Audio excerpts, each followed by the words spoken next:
Salam semuanya, selamat berjumpa kembali dalam program kita yang kita sayangi, program Janji Manis. Saya berharap kita semua diberkati dalam kondisi sehat walafiat dan penuh sukacita pada hari ini. Oke, saudara sekalian, mari kita berdoa.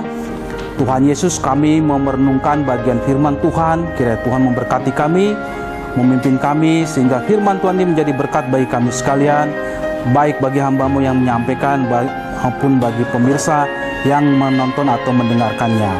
Dalam nama Tuhan Yesus kami berdoa, amin. Tema kita pada hari ini adalah tentang tawar hati. Ya, tawar hati. Mungkin sudah sering orang mengalami apa yang namanya itu tawar hati. Ya. Mari kita buka sama-sama. Saudara-saudara, saya harap yang menonton ini membuka Alkitabnya dari kitab Amsal pasal 24 ayat yang ke-10. Amsal 24 ayat yang ke-10. Saya membacakannya.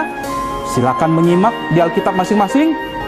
Jika engkau tawar hati pada masa kesesakan, kecillah kekuatanmu.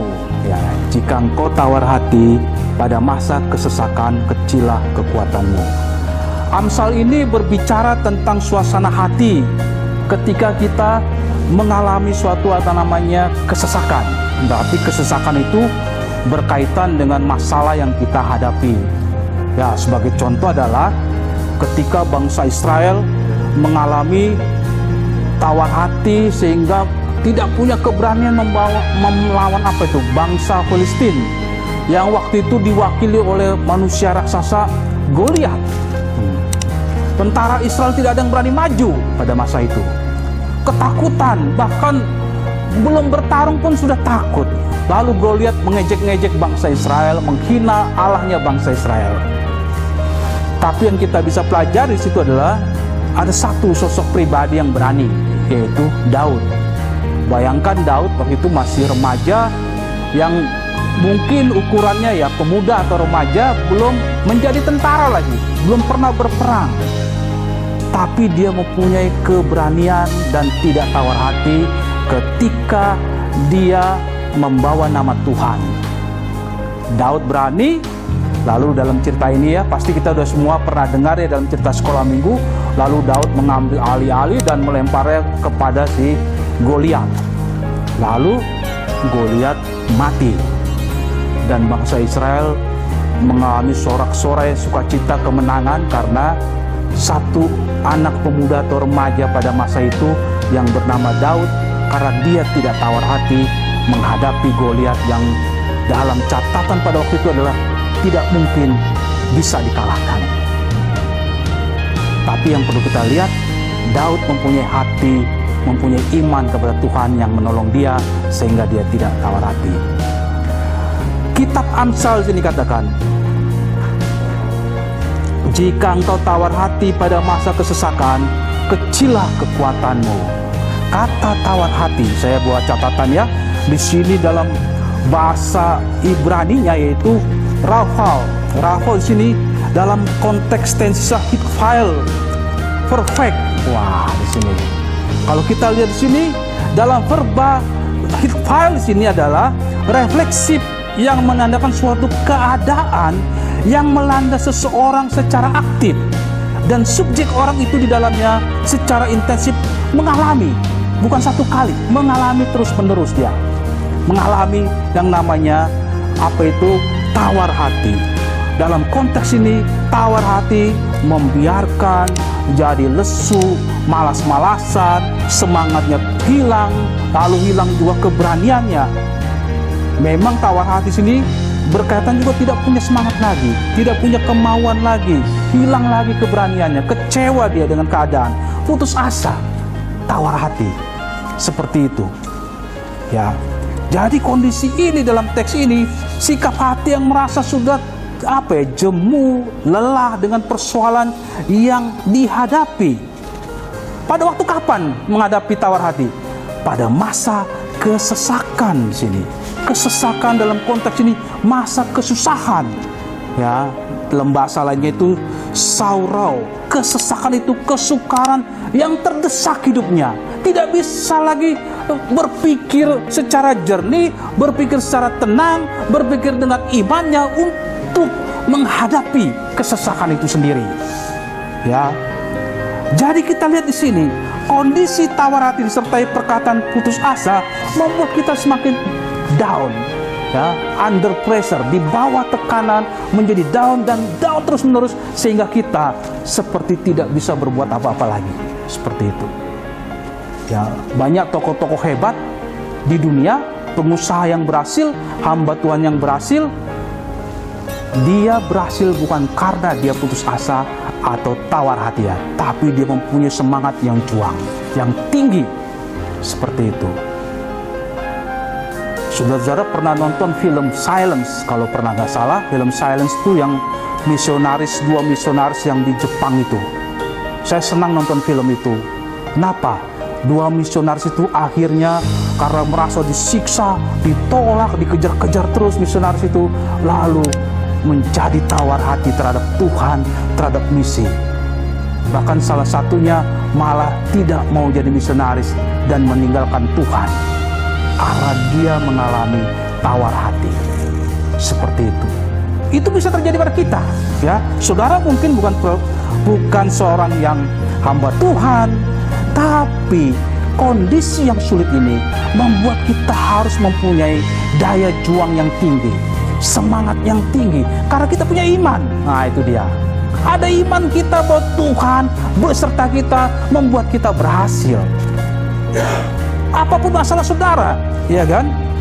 Mungkin Anda sudah lemas, kekuatanmu makin kecillah kekuatanmu atau kemampuanmu, kesanggupanmu, kehebatanmu, daya tahanmu.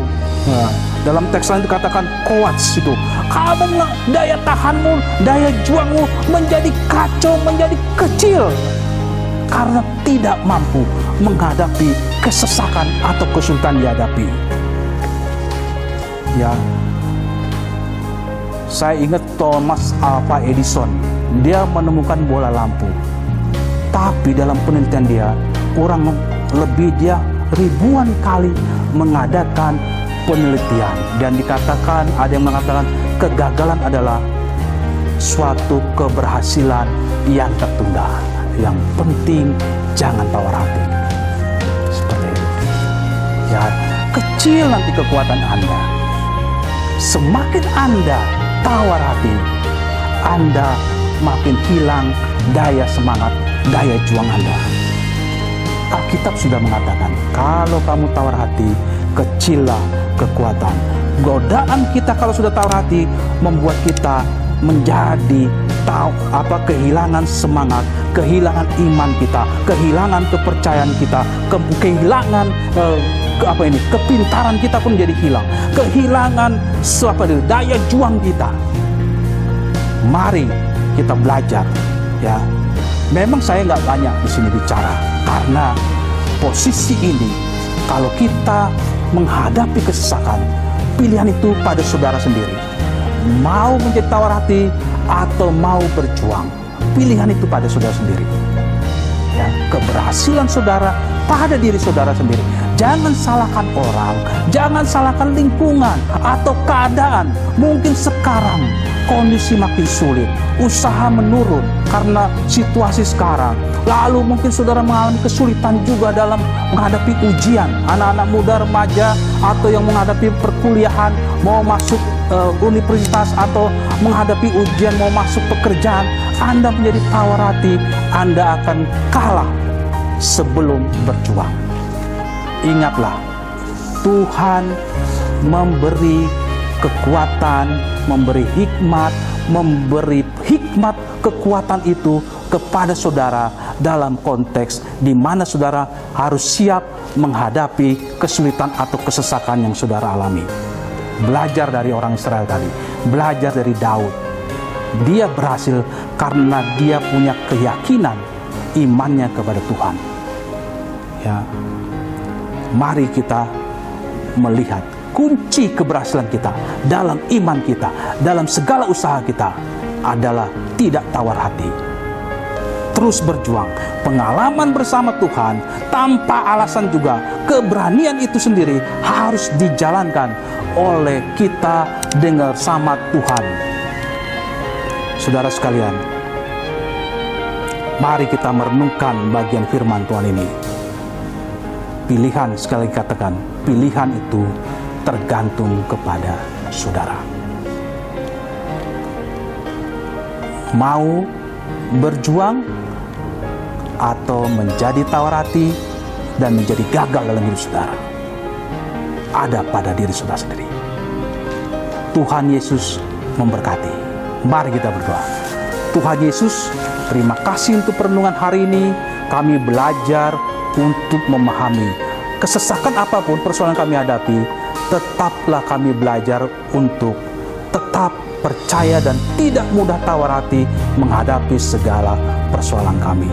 Apapun masalah kami, usaha kami, pendidikan kami, masalah rumah tangga kami, masalah apapun, beri kami kekuatan, keberanian, beri kami semangat hidup kami menjadi semangat di dalam nama Tuhan Yesus Kristus. Terima kasih Tuhan, dalam nama Tuhan Yesus kami berdoa. Amin. Saudara sekalian, sudah diberkati dengan renungan firman Tuhan ini. Saya bersyukur dengan bagian yang singkat ini. Kiranya kalau menjadi berkat, boleh dibagikan kepada sahabat atau saudara, teman-teman. Ingat, keberhasilan saudara juga menjadi berkat bagi orang lain. Dan melalui firman Tuhan ini, saudara diberkati, orang lain juga diberkati, dan nama Tuhan Yesus dipermuliakan. Tuhan memberkati. Amin. Aku rindu dalam